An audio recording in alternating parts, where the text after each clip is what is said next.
Ini yang sangat mengganggu banget gitu ya. Jadi kayak diskriminatif batasan umur, terus juga misalkan harus berpenampilan menarik gitu kan, harus menguasai 4 elemen, harus bisa ini, bisa itu gitu kan. Tapi giliran pas di nego gajinya rendah gitu kan.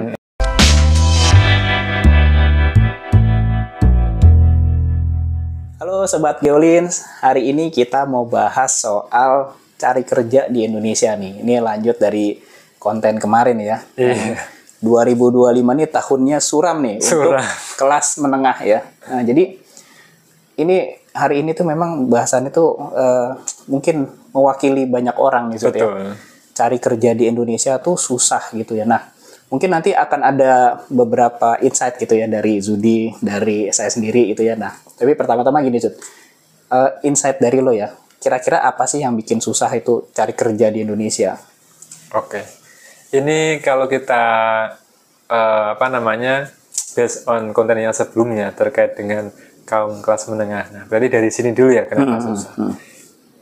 Sebenarnya gampang sih kenapa susah karena orangnya kebanyakan. Kebanyakan ya. Iya, jadi kalau kita amatin gitu ya untuk lowongan yang model kantoran lah yang kita sebutnya itu kan nggak terlalu besar.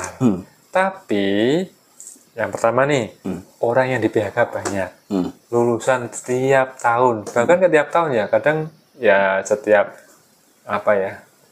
per tahun itu 3 kali sudah gitu. Jadi per 4 bulan ada yang lulus. Jadi sekarang ibaratnya tuh universitas itu memproduksi sarjana-sarjana tuh terlalu banyak gitu ya. Terlalu banyak. Makanya tadi aku langsung bilang kan tadi, banyak orangnya itu. Betul. Makanya kalau kita mau bandingkan ya ke negara-negara yang serupa, India penduduknya banyak, kemudian Bangladesh, Sri Lanka ya mungkin sama, mereka bingung juga cari kerja.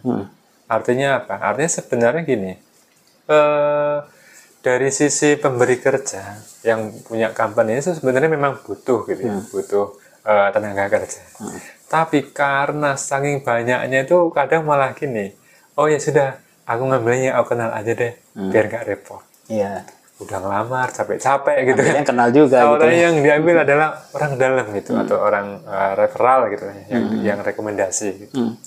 Artinya sebenarnya ya itu tadi susah banget kalau kita nggak ada kenalan. Makanya kan sering pada bilang ya harus usaha, doa dan jangan lupa ordal dalam gitu kan. Kalau punya itu lebih cepat. Kalau aku kerja mungkin bisa dikatakan sesekali lah ya dapat kenal ordal itu memang bypass gitu, cepat masuknya daripada yang nggak kenal sama sekali. Itu tesnya umum dari psikotes lah, interview panjang baunya sampai pernah waktu itu tes terlama dari awal kali psikotes sampai pengumuman terakhir itu hampir 3 bulan. Waduh, 3 bulan. Korporasi cukup besar gitu ya. Dengan hasil akhirnya malah endingnya itu dari berapa ya? Dari 900 orang pada zaman itu aku ikutan di job fair sih. Diambil cuma 10 kalau nggak salah. 10. Aku udah tahap akhir gitu kan di medical check up. Kebetulan ya karena bulan rezeki ya. Dianggap nggak lulus medical check up. Karena ya nggak fit gitu aja sih. Kaget kan, harusnya udah optimis. Itu lagi ngerjain skripsi sebenarnya. Jadi zaman dulu kan ini konteksnya kita ngomongin yang cari kerja susah itu konteksnya sekarang 2025. Yang aku tadi bilang itu adalah 13 tahun lalu gitu. Nah, dulu mungkin nggak sesulit sekarang gitu ya. Nggak sesulit sekarang. Karena apa? Ya zaman dulu ya tadi perekonomian ya. Perekonomiannya dulu di era SBY masih cukup bagus, aman gitu lah ya. Dan bukan serangannya, tapi komoditi global dari asing itu nggak mudah, masih nggak sebebas sekarang kan. Ini sebenarnya salah satu ini pasar yang bebas merusak ya. pasaran itu kan kayak orang yang biasa jual baju lokal, keserang dari luar, harganya lokal 100.000, dari luar 50.000 gitu, sama kualitasnya gitu kan. Aku nggak nyebut negaranya dari mana, yang jelas inovasi komoditi itu kayak gitu. UMKM-nya kan lesu. Imbasnya apa? Ya udah kena semua sektornya. Benar, artinya ya tadi imbasnya ke perusahaan lokal juga gitu kan. Aduh, yang ada rugi perusahaan banyak gitu yang bangkrut gitu ya. Jadinya apa? Makin susah cari kerja gitu, kecuali ya mungkin yang benar-benar tadi punya link khusus ya masih gampang aja, atau benar-benar pintar banget gitu ya, langka, ekspertisnya langka gitu. Sama kalau di kita tuh kayak ini Zut yang tadi bener tuh jumlahnya banyak gitu ya. Yang gue perhatiin itu kayak kualitas sumber dayanya tuh kurang, Zud. Jadi ibaratnya yang kualitas SDM tinggi lebih sedikit dari yang rendah. Yang rendah itu banyak banget gitu kan. Makanya kayak satu posisi, misalkan posisi admin gitu ya, itu yang ngerubungin banyak banget tuh dibanding posisi yang kayak supervisor manager gitu ya, beda gitu kan. Udah gitu yang kemarin kita bahas juga, Jod, ada batasan umur. Ini yang sangat mengganggu banget gitu ya. Jadi kayak diskriminatif batasan umur, terus juga misalkan harus berpenampilan menarik gitu kan, harus menguasai 4 elemen, harus bisa ini bisa itu gitu kan. Tapi giliran pas di nego gajinya rendah gitu kan. Ya itulah salah satu apa sih hambatan-hambatan gitu kan yang terjadi, kenapa sih cari kerja di Indonesia susah gitu kan. Makanya banyak orang yang mungkin kalau punya kesempatan ya Jut ya bisa kerja di luar negeri gitu ya, jadi TKI atau apa gitu kan. Karena kalau orang jadi TKI ya mungkin apa sih biasanya ngurus orang tua atau mengurus rumah gitu ya, rumah tangga gitu kan. Ibaratnya mereka di sana tuh mungkin gajinya bisa sama kayak karyawan yang di sini gitu kan, dapat 8 juta 10 juta mungkin ya. Ya kayak manajer lah. Kayak manajer lah. Manajer di kita ya perusahaan kecil-kecilnya segitu kan, paling 8 sampai 10 gitu kan. Terus mereka ya udah jadi TKI aja, pendapatannya bersih segala macem, nilainya juga dalam mata uang sana gitu kan, bawa ke sini banyak kayak gitu. Nah, dari yang kita bahas ini Zutnya, kira-kira ada lagi nggak nih Zut? Tambahan lagi nih. Tadi kan harus ini gitu ya. Yang lo temui apa lagi Zut? Tambahan yang mana nih? Apa cari kerja susah nih? Apalagi sih yang mungkin sulit nih? Gitu cari kerja susah. Nah, itu sebenarnya kalau cari kerja susah memang cukup kelihatan ya. Karena memang kalau aku lihat, aku amatin gitu ya. Ya ini di platform lah ya. Di platform media pencari kerja lah ya. Aku nggak nyebutin apa itu. Itu banyak posting yang inilah ya, lagi butuh kerja, kayak banyak banget kayak gitu. Padahal enggak ya. Jadi kayak apa ya, dari si company itu kayak memilihnya kayak jadi ya deh ternyata orang yang banyak. Ibaratnya mungkin gini, kalau dulu orang mencari kerja itu persaingan satu saingannya 3 orang, sekarang satu saingannya 40 orang kali. Iya, betul. Saking sedikitnya yang misalnya posisinya nggak susah gitu ya. Dia perusahaan ngeluarin ini, cari posisi misalnya pricing atau apa yang itu punya skill khusus. Nah, terkadang posisi seperti itu walaupun kita kadang mikirnya ini agak segmented gitu ya, itu ternyata banyak juga gitu.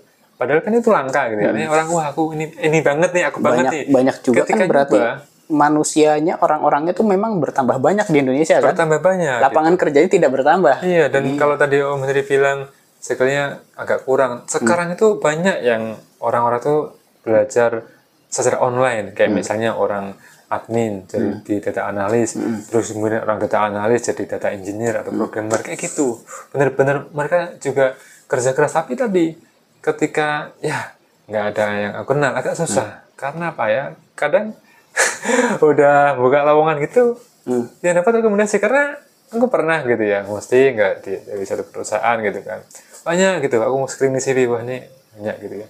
Tapi memang kadang itu secara umum sekilas gitu kadang memang nggak match ya apa yang diekspektasi sama user atau company dengan yang lama tuh kayak beda banget nih, nggak boleh asal klik nih itu langsung skip. Itu banyak gitu. sih yang kayak gitu asal banyak. klik. Nah terus kemudian katakanlah nemu yang pas di interview nggak datang, pokoknya ya ini yang pas malah nggak mau. Akhirnya apa tadi kamu ada kenalan nggak? Ada, ya udah coba lihat CV-nya. Jadi jatuhnya tuh nggak match ya, nggak ketemu ya? Nggak match. Kalaupun match biasanya ya tadi ada yang, aduh ternyata nggak ini. Ya sebenarnya tadi kalau balik lagi, ya mungkin ada yang agak mudah gitu ya dalam project gitu. Tapi secara umum susah kalau sekarang sih. Bahkan aku lihat di beberapa, ya tadi media sosial gitu, sempat bilang, dulu nih ya aku itu sering dijapri sama headhunter ataupun ya LinkedIn lah ya, aku langsung bilang aja itu sampai 10 kali, 13 kali, bahkan saking banyaknya dia nggak ngerespon untuk ditawari kerja. Sekarang katanya nggak pernah lagi, karena saking banyak stoknya banyak ya. Stok keahlian seperti itu udah melimpah. Jadi memang persaingan tuh semakin ketat ya. Tapi gue punya jawaban Zut, kenapa jadinya jatuhnya orang dalam gitu ya. Kenapa tuh? Karena gini, ketika kita nge-hire orang ya, dibanding dengan orang yang kita sudah kenal gitu ya, gue bisa nyebutnya mungkin beda ini dua deh. Ada orang dalam beneran apa ya, kalau orang dalam tuh nggak punya skill, nggak punya apa, udah pasti masuk aja gitu. Tapi referensi, nah referensi ini beda Zut. Kalau referensi ini kan networking ya, kita tahu, kita kenal, oh ini bagus nih bisa masuk gitu kan. Ya perusahaan mungkin akan lebih memilih yang kayak gitu, referensi, oh udah jelas nih kadang kalau orang belum tahu kan kita masih adaptasi tuh seperti apa. Kadang-kadang mungkin secara pekerjaan oke, tapi komunikasi dia dalam bekerja tuh nggak bagus dengan lingkungan di tempat kerjanya gitu. Jadi alhasil apa, bikin jadi struktur pekerjaan tuh jadi berantakan dengan yang lain gitu kan. Makanya lebih enak yang memang kita udah tahu, oh aman nih sama dia ngerti kok ini, udah gitu komunikasi dengan tim atau kerja sama tim itu bagus gitu. Ya makanya kadang-kadang gitu, karena gue dulu pun juga pada saat di kantor gue butuh orang gitu ya, gue akan milih dulu sebelum nyari orang random, gue akan milih teman-teman gue gitu, yang kira-kira bisa gitu kan. Daripada gue nyari orang random, adaptasi lagi, belum tentu cocok sama gue gitu.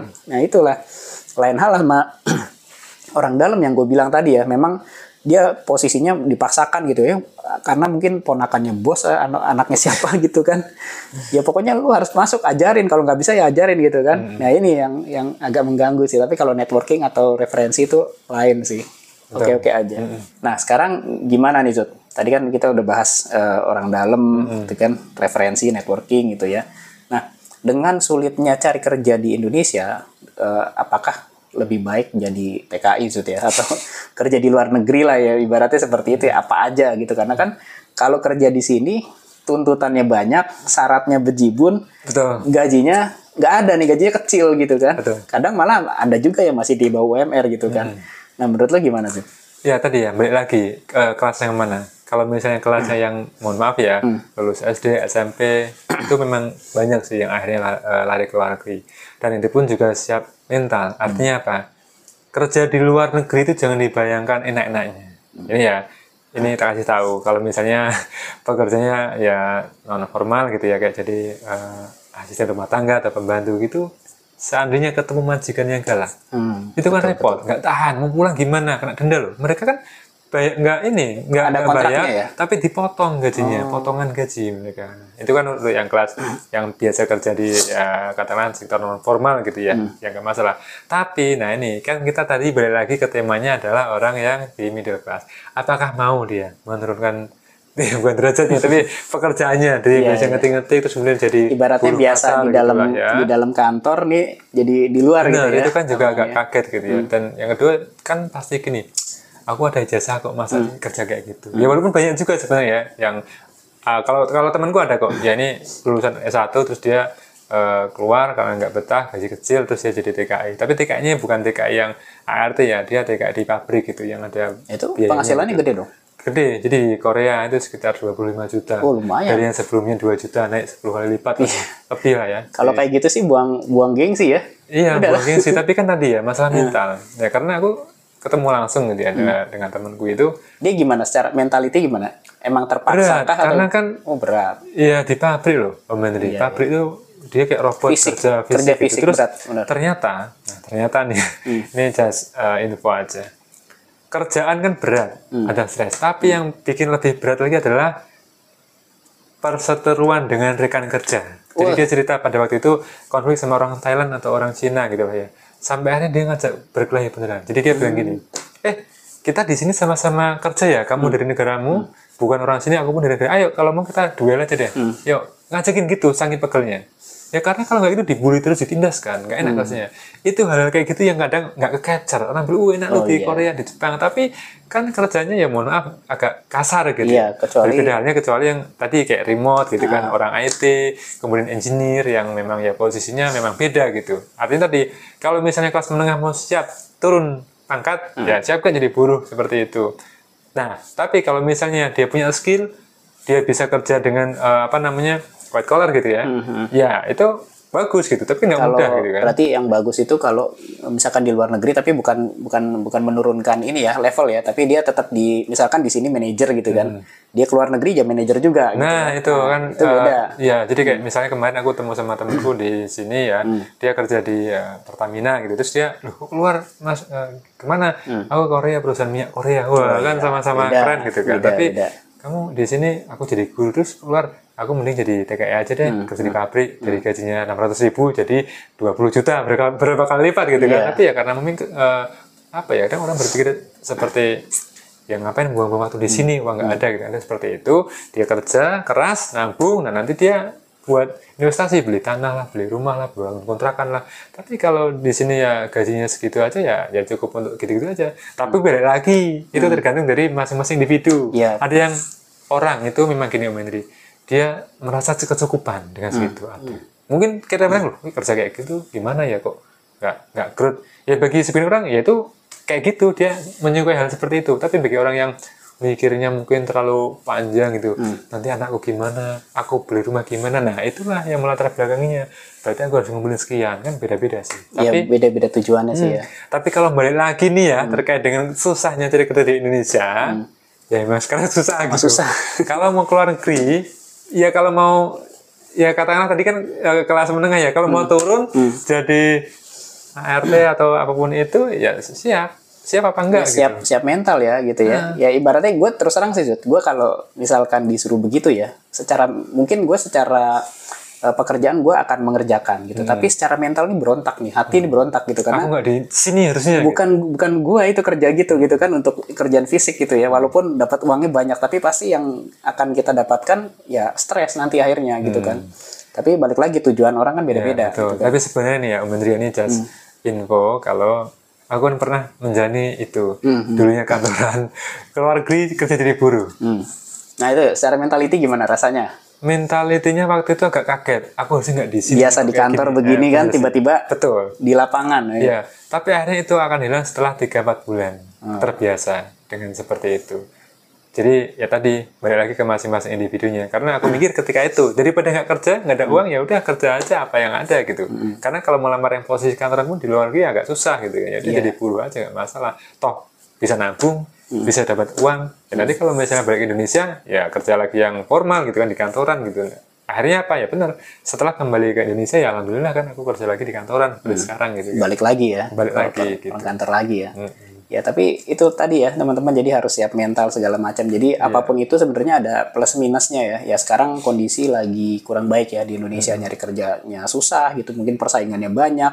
Dan memang yang dari dulu nggak pernah bisa hilang yaitu syarat-syarat di Indonesia itu yang minta syaratnya dewa lah ya, harus ngerti ini dengan bayaran yang nggak seberapa gitu. Dan memang yang gue perhatikan juga kayak gitu sih, artinya nyari orang yang bagus dan murah itu jadi kayak sebuah KPI gitu loh. Ya itu yang gimana ya, kedepannya mungkin harus diperbaiki. Sama kita juga ada undang-undang ketenaga kerjaan, itu mungkin bisa diperbaiki oleh pemerintah lah, nggak sekedar kayak bikin undang-undang aja, tapi ada kontrolnya, tindakan langsung. Jadi dicek nih, ini perusahaan masih ngikutin kita atau enggak nih gitu kan. Kan kebanyakan sekarang cuma kayak surat tertulis aja, tapi pelaksanaannya itu masih ya suka-suka mereka aja kayak gitu.